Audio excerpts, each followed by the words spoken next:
साक्षी, तुम्हारी भाभी किचन में अकेले काम कर रही है, जाके उनका हेल्प करवा दो। मम्मी, तुम देख नहीं रही हो क्या? हम कुछ कर रहे हैं ना। क्या तुम तो कुछ नहीं कर रही हो, सोफे में आराम से बैठी हो, कुछ भी तो नहीं कर रही हो। मम्मी, मैं कुछ कहूंगी तो तुम कहोगी तुमको बोलने का तमीज नहीं है, उल्टा बोल रही हो। और तुमको दिखाई नहीं दे रहा है कि मैं मोबाइल देख रही हूँ? अच्छा बिटिया, मोबाइल देख रही हो, ये बहुत बड़ा काम है। मम्मी, तुम नहीं समझ पाओगी, तुमको तो मोबाइल चलाना आता है नहीं है, बस बात कर लेती हो, 2-4 फोटो खींच लोगी और कुछ इस पे पढ़ती तो हो नहीं, न सर्च करती हो, न कुछ जानती हो, न समझती हो। अच्छा बिटिया, अपनी मम्मी को ही अच्छा खासा बेवकूफ़ बना रही हो। पागलपंती छोड़ो और जाओ भाभी के साथ किचन में काम करो। अब मम्मी, मैं तो नहीं जाऊंगी किचन में काम करने, और भाभी अकेले काम कर रही हैं तो कौन सा बड़ा कमाल कर रही हैं, करने दो काम। बिटिया, कमालें कर रही हैं, समझ गई? किचन में इतने सारे लोग को खाना बना रही हैं, बहुत बड़ा काम कर रही हैं। मम्मी प्लीज, भाभी पुराण लेके मत बैठ जाओ, हम भाभी का कथा नहीं सुनेंगे, समझ गई? मम्मी, तुम्हारे पास एक सूत्री कार्यक्रम है कि भाभी का गुणगान तुम करोगी। काम करो मम्मी, एक कंठी माला पहन लो और बस भाभी भाभी भाभी भाभी करती रहो। अच्छी, तुम्हारे अंदर बहुत ज्यादा कॉम्प्लेक्स भरा हुआ है, समझ गई? तुम किसी की अच्छाई को नहीं देख सकती हो, तुम्हें कभी दिखाई भी नहीं देगा। मम्मी, मुझे किसी की अच्छाई नहीं देखना है, कुछ नहीं देखना है, समझ गई? मम्मी, तुम बार बार मुझे डिस्टर्ब मत करो, मैं कुछ पढ़ रही हूँ। साक्षी, तुम्हें समझ में नहीं आता है क्या कि किचन में जाके काम करे और तुम्हें बना बनाया खाना खाने में बड़ा अच्छा लगता है? मम्मी, बना बनाया खाना तो खाने में मुझे बहुत अच्छा लगता है। तुम भाभी को ही इतनी नापसंद करती हो तो उनके हाथ का बनाया हुआ खाना क्यों खाती हो? मत खाओ, खुद बना लो खाना जाके अपने लिए, तड़के उठा करो और खाना बना लिया करो अपने लिए। साक्षी बिटिया, मैं तुम्हारी जगह होती तो भाभी के हाथ का खाना नहीं खाती, कि भाभी तो तुमको अच्छी नहीं लगती है, भाभी की तारीफ नहीं सुन सकती हो। अरे पापा, बता दे बिटिया, तुम्हारी भाभी बहुत अच्छे घर से आई है, सुंदर भी है, सुशील भी है, लिखी है, तुमसे कम पढ़ी लिखी नहीं है, तक हमसे कोई बहस नहीं की, मेरी किसी बात का जवाब नहीं दी, सुंदर भी बहुत है, तुम्हारी बहुत अच्छी घर से आई है, उनके माता पिता बहुत अच्छे होंगे क्योंकि अपनी बेटी को बहुत अच्छा संस्कार दिए हैं। कथा सुनाओ ना मम्मी, भाभी का कथा सुना रही हो ना, सुनाओ, हम सुन रहे हैं, बोलो। अच्छी, तुम मेरी बिटिया जरूर हो, लेकिन अगर तुम्हें भाभी से हम कंपेयर करें ना तो तुम्हारी भाभी तुमसे कहीं ज़्यादा अच्छी है। ओह गुड मम्मी, बहुत अच्छी बात है, बहुत बढ़िया, ये तो बहुत तारीफ कर रही है तुम। मम्मी प्लीज, भाभी पुराण बंद कर दो, नहीं तो यहाँ छूट के चली जाऊंगी। तुमको प्रॉब्लम है मेरे बैठने से, तुमको प्रॉब्लम है मेरे मोबाइल देखने से, उठ के चली जाऊंगी, तुमको भी शांति मिल जाएगा और मुझे भी शांति मिल जाएगा। अच्छी, तुम चिकना घड़ा हो गई हो और चिकने घड़े के ऊपर कितना भी पानी डालो ना वो ढरक ही जाएगा। मम्मी जी, मैं पूछने आई हूँ कि हरी सब्जी में कौन सी सब्जी बनाए, करेले की या भिंडी की? मानसी, क्या क्या बनाई हो अभी? जी, दाल बनाई हो और आलू दम की सब्जी बनाई हो और एक हरी सब्जी आप लोग के लिए बनाना चाहती हूँ। आप लोग को खाना अच्छा भी नहीं लगेगा और हेल्थ के लिए ठीक भी नहीं है, इसलिए हरी सब्जी बनाना बहुत जरूरी है। बहू, एक सब्जी तो तुम बना दी हो, 2 सब्जी बनाओगी, तुम्हारे पर कितना मेहनत पड़ता होगा। मुझे कोई प्रॉब्लम नहीं है, दाल बन ही गया है और आलू दम की सब्जी बन गई है, आप बोलिए भिंडी या करेले की सब्जी, दोनों में से कोई एक सब्जी मैं बना दूंगी। जा मानसी बिटिया, तुम्हारा जो मन करे बना दो, ठीक है? मम्मी, आम की चटनी बना दी हूँ पुदीने डाल करके, तुम तो बहुत कुछ बना ली। मम्मी जी, मेरे घर इसी तरह खाना बनता है, हमारे घर 2 सब्जी हमेशा बनती थी, एक हरी सब्जी और एक चटपटी सब्जी। मम्मी जी, चटनी तो मेरे घर रोज बनती है, 365 दिन चटनी हमारे यहाँ तो बनती ही बनती है। मम्मी जी, मेरी दादी माँ को चटनी तो बहुत पसंद था। अच्छा, तुम्हारी दादी माँ चटोरी है बहुत। हाँ, जानती हैं, टमाटर की चटनी, आम की चटनी, पुदीने की चटनी, धनिया की चटनी, इमली की चटनी, अमरूद की चटनी, करौंदे की चटनी और आंवले की चटनी। सीजन में मम्मी जी जो आता था ना उसी की चटनी बनवाती थी, बिना चटनी के खाना तो खाती ही नहीं थी। तुम्हारी दादी माँ ना खाने पीने में अच्छी थी। हाँ मम्मी जी, ठीक है मम्मी जी, मैं जा रही हूँ बनाने, जाओ बहू बना दो। तो सुन ली मम्मी चटनी की तारीफ, चलो तुमको भी चटनी चाटने को मिलेगा मम्मी। साक्षी, ज्यादा मत बोला करो, कुछ ज्यादा नहीं बोल रही हो, खाना खाना तो है नहीं, सोफे बैठ के सोफा तोड़ रही हो, बहुत बड़ा एहसान कर रही हो, सवाल में तुम्हारा ठिकान तो लगा नहीं, चलिए आई यहाँ पर। आदमी ससुराल में कायदे से नहीं रह पाई, नाक कटवा दी मेरा, कमी ससुराल वालों में निकाल रही हो। बस तो ये है बिटिया, ससुराल वाले में तुम्हारी कोई कमी नहीं है और कमी है तो तुम्हारे अंदर। मेरा ही कहना नहीं मानती हो तो ससुराल में अपनी सास का कहना क्या मानती होगी और उनको जवाब देती होगी? तुम्हारे अंदर सील तो है ही नहीं। अच्छा मम्मी, अब तुम मेरे ही अंदर कमी निकाल रही हो। दूसरे घर से लड़की आई हैं, उनकी तुम तारीफ कर रही हो और अपनी ही बेटी की बुराई कर रही हो मेरे ही सामने। एक काम करो मम्मी, तुम मेरे ससुराल चली जाओ और जाके वहाँ भी मेरी बुराई कर दो। बिटिया, यही एक काम तो नहीं कर पाएंगे कि अपनी बेटी की बुराई ससुराल वालों के सामने नहीं कर पाएंगे। कौन बहुत करता है कि तुम्हारी पूरी सच्चाई बता दें। हर माँ अपनी बेटी की पूरी सच्चाई बता दे ना कि कितना गुड़ सहूर है, उठने सोने खाने पीने का तौर तरीका। अगर सब कुछ ससुराल वालों को बता देना तो किसी बेटी की भी शादी ना हो। क्या करें, माता पिता तोप ढक करके सारी कमियों को छुपा करके शादी कर देते हैं। क्या कमी है हमारे अंदर? क्या कमी ही कमी है तुम्हारे अंदर? तनी भी गंभीरता नहीं है, हर बात का जवाब दोगी, काम तो करना ही नहीं चाहोगी। काम करने में तो जी चुराती हो। ये सबसे दुख की बात यह है कि ससुराल में तांडव करके आई हो, को अच्छा नहीं लग रहा है, चाहते हैं ससुराल चली जाओ। अच्छा मम्मी, तुम मेरे पर दबाव बना रही हो? मम्मी साफ साफ बता दे रहे तुमको, हम ससुराल जाएंगे नहीं। साक्षी की मम्मी, जब साक्षी ससुराल नहीं जाना चाहती है तो तुम क्यों दबाव बना रही हो? आप बिटिया को बढ़ावा मत दीजिए, समझ गए? ठीक है, ससुराल में कोई कमी नहीं है, अच्छे घर में शादी हुई है, को अपनी बेटी में कोई कमी नजर नहीं आ रही है। देखो चंपा, मेरी बेटी जो चाहेगी वही होगा, साक्षी बिटिया जो चाहेगी वही होगा। ठीक है, जो करना है करिए, विनाश काले विपरीत बुद्धि। चंपा, साक्षी के साथ प्रॉब्लम हुआ है ना, अपनी प्रॉब्लम को वो जानती है ना। ससुराल में बहुत कष्ट हुआ, उसके पति उसका उत्पीड़न किए हैं, सास ससुर उसके साथ अच्छा व्यवहार नहीं किए हैं, नंदे उसके साथ अच्छा व्यवहार नहीं किए हैं। माँ हो, अपनी बेटी की तकलीफ को नहीं समझ रही हो? मैं पिता हूँ, मैं अपनी बेटी की तकलीफ को बहुत अच्छी तरह समझ रहा हूँ। जो चाहेगी वही होगा। तो साक्षी बिटिया, तुम परेशान मत हो, मैं दहेज उत्पीड़न का मुकदमा लिखवा दूंगा। हाँ पापा, ये ठीक रहेगा। तो ठीक है साक्षी बिटिया, मैं वकील साहब से बात कर रहा हूँ, उनको जो जो बता रहा हूँ और जो छूट जाए तुम बता देना। हाँ ठीक है पापा। वकील साहब ये कह रहे हैं कि देखिए हमको दहेज उत्पीड़न का मुकदमा लिखवाना है।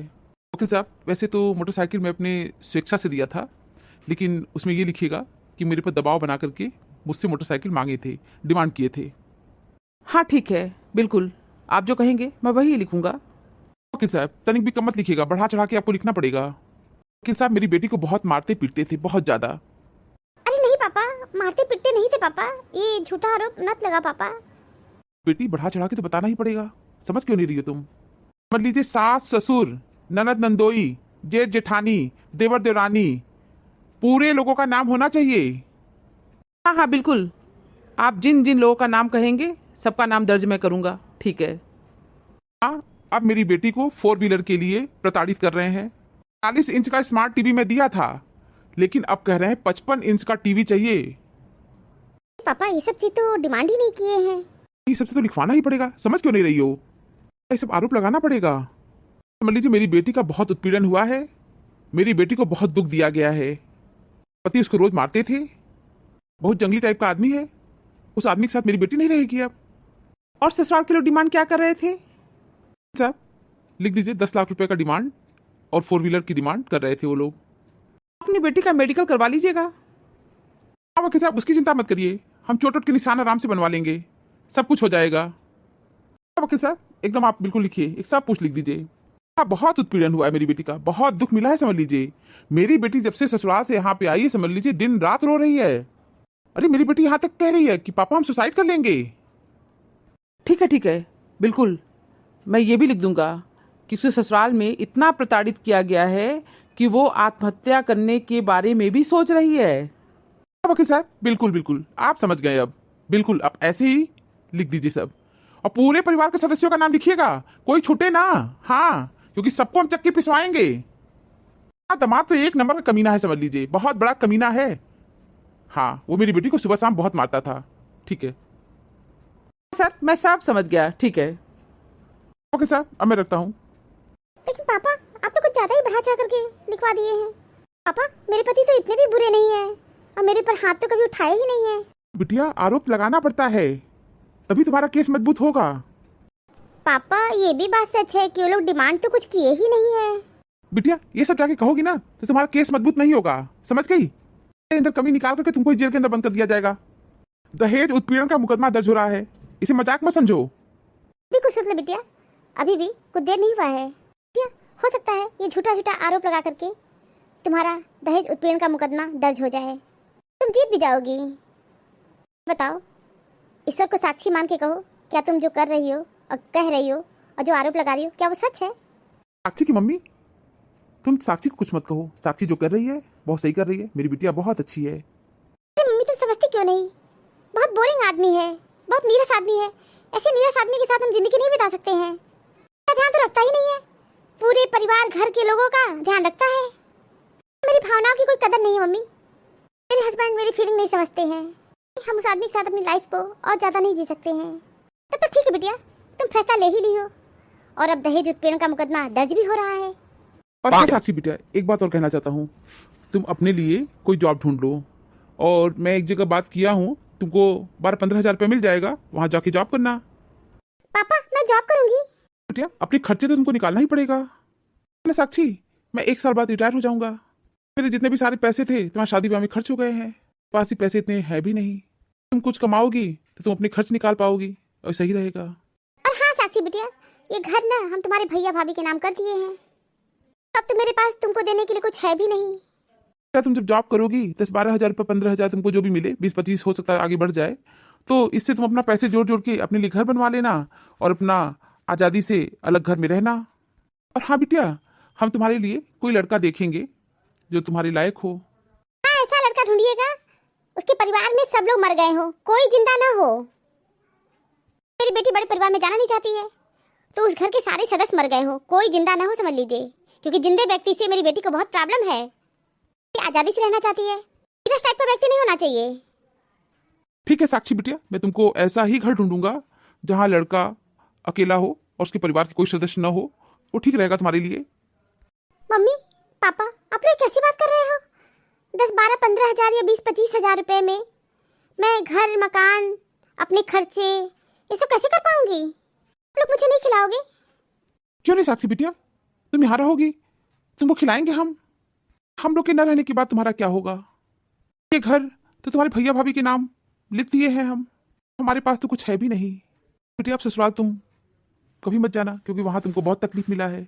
बहुत नीरस आदमी था, बहुत ही खराब आदमी, तुम्हारा बहुत उत्पीड़न किया है। बिटिया, तुमको बहुत कष्ट मिला है ससुराल में तुमको।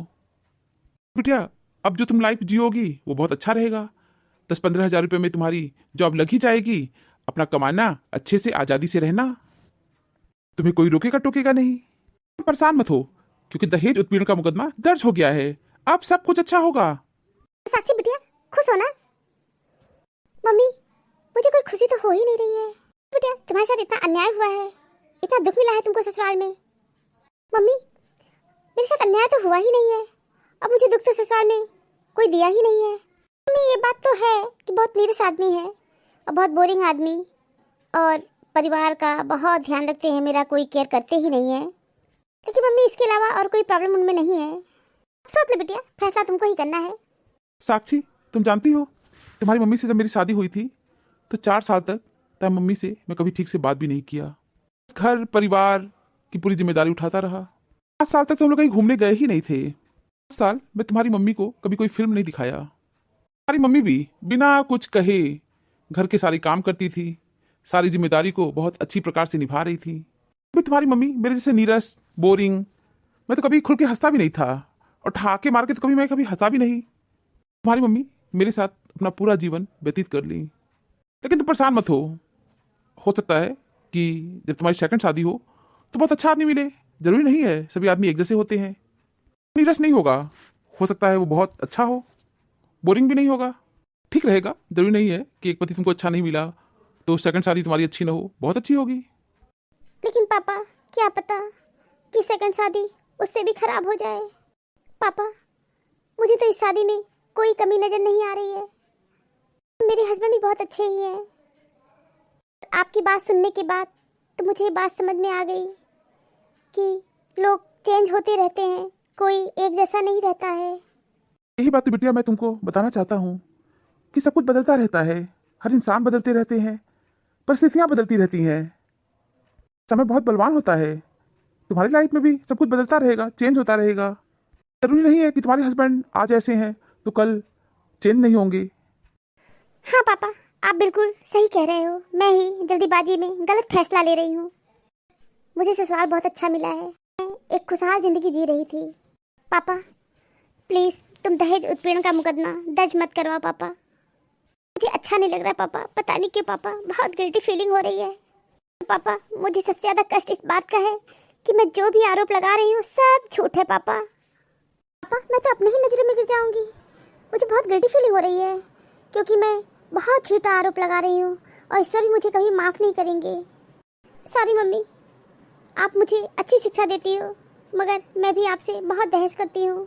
मम्मी भाभी में बहुत अच्छाई है, फिर भी मैं उनकी अच्छाई को कभी नहीं देखती।